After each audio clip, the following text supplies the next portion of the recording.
সহযোগিতা আগবঢ়োৱা আটাইকেইগৰাকী শিল্পীকে ধন্যবাদ জনাইছোঁ। আমি ছগৰাকী বিহু সম্ৰাজ্ঞীক আমাৰ মঞ্চত কিছু সময়ৰ বাবে অপেক্ষা কৰিবৰ বাবে অনুৰোধ জনাইছোঁ।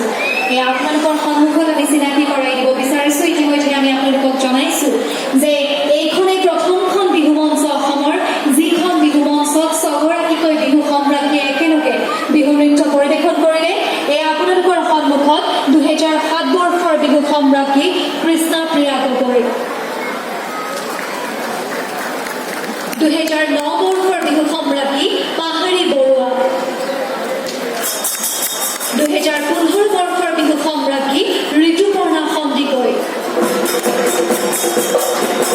2017 বৰ্ষৰ বিহু সম্ৰাজ্ঞী উৰ্মিমালা দুৱৰা, 2018 বৰ্ষৰ বিহু সম্ৰাজ্ঞী জাগৃতি সন্দিকৈ আৰু 2019 বৰ্ষৰ বিহু সম্ৰাজ্ঞী নীলম চুলা কাকৰীয়া। আটাইকেইগৰাকী বিহু সম্ৰাজ্ঞীকে আমি এখনি ফুলাম গামোচাৰে সম্ভাষণ জনাব বিচাৰিছোঁ। এই ফুলাম গামোচাৰে সম্ভাষণ জনাবৰ বাবে স্থানীয় বিধায়ক বিনোদ হাজৰিকা দেৱক অনুৰোধ জনাইছোঁ। প্ৰথমে আমি সম্ভাষণ জ্ঞাপন কৰিব বিচাৰিছোঁ কৃষ্ণপ্ৰিয়া গগৈ, 2007 বৰ্ষৰ বিহু সম্ৰাজ্ঞী, 2009 বৰ্ষৰ বিহু সম্ৰাজ্ঞী পাহাৰী বৰুৱা, 2015 বৰ্ষৰ বিহু সম্ৰাজ্ঞী ঋতুপৰ্ণা সন্দিকৈ, এয়া 2017 বৰ্ষৰ বিহু সম্ৰাজ্ঞী উৰ্মিমালা দুৱৰা, 2018 বৰ্ষৰ বিহু সম্ৰাজ্ঞী জাগৃতি সন্দিকৈ, 2019 বৰ্ষৰ বিহু সম্ৰাজ্ঞী নীলম চুলা কাকৰীয়া। আটাইকেইগৰাকী বিহু সম্ৰাজ্ঞীৰ লগতে স্থানীয় বিধায়ক বিনোদ হাজৰিকা দেৱক ধন্যবাদ জনাইছোঁ।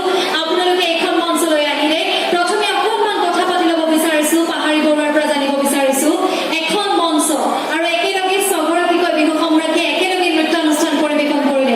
প্ৰথমে জানিব বিচাৰিছোঁ অনুভৱটো কেনেকুৱা? সঁচাকৈ এক খুব সুন্দৰ অনুভৱ। প্ৰথমতে ধন্যবাদ জনাইছোঁ মূলগাঁও নৃত্য যুৱ সংঘৰ সৌজন্যক আৰু সমূহ বিধানসভা অঞ্চলবাসী ৰাইজৰ সহযোগত আজি যি বিহু অনুষ্ঠান পৰিৱেশন হৈছে, আচলতে প্ৰথমবাৰৰ বাবে আমাক এনেকৈ সম্বৰ্ধনা জনোৱা হৈছে। অসমত আচলতে প্ৰথমৰ পৰাই বহুকেইগৰাকী বিহু সম্ৰাজ্ঞী ওলাই গৈছে। ডক্টৰ ৰূপা ডেকা পাটৰ তেওঁ প্ৰথম বিহু সম্ৰাজ্ঞী অসমৰ, কিন্তু হয়তো বহুতে চিনি নাপায়। আমাকো হয়তো আপোনালোকে চিনিয়ে নাপালে হয়, নেদেখিলে হয়, কিন্তু এইখন সুবিধা দিয়াৰ বাবে আচলতে খুবেই ধন্যবাদ জনাইছোঁ। আপোনালোকৰ বিহুখন আৰু সুন্দৰকৈ আগবাঢ়ি যাওক, দিনক দিনে আৰু উন্নতি কৰক। অঞ্চলবাসী ৰাইজলৈ ধন্যবাদ জনাইছোঁ আৰু আমাৰ গোটেইকেইগৰাকী হৈ আমি সেৱা জনাইছোঁ। নমস্কাৰ। ধন্যবাদ জ্ঞাপন কৰিছোঁ। আমি পৰৱৰ্তী সময়ত এনেধৰণে বহুকেইগৰাকী সম্ৰাজ্ঞী ইতিমধ্যে সম্ৰাজ্ঞীৰ সন্মান লাভ কৰিছে। আমি তেওঁলোকৰ লগতো অনুষ্ঠান আমি উপভোগ কৰিবলৈ চেষ্টা কৰিম পৰৱৰ্তী সময়ত। আপোনালোকক এই মুহূৰ্তত ধন্যবাদ জনাইছোঁ আৰু সঁচাকৈ পুনৰবাৰ ধন্যবাদ জ্ঞাপন কৰিছোঁ মূলগাঁও উদ্দীপ্ত যুৱক সংঘৰ পৰ্যায়ত আৰু সমূহ বৃন্দাবতাবাসী ৰাইজক ধন্যবাদ জ্ঞাপন কৰাৰ লগতে সেৱা জনাইছোঁ যে তেওঁলোকে এই সহায় সহযোগিতা আগবঢ়ালে, এইকণ সুযোগ আমাক প্ৰদান কৰিলে যে একেখন মঞ্চত অসমত প্ৰথমবাৰৰ বাবে একেলগে আমি ছগৰাকীকৈ বিহু সম্ৰাজ্ঞীক আমাৰ কাষত পালোঁ। প্ৰিয় দৰ্শক, এইবাৰ আপোনালোকলৈ আগবঢ়াব বিচাৰিছোঁ এটি বিশেষ অনুষ্ঠান। বিহু মঞ্চত উপস্থিত আছোঁ।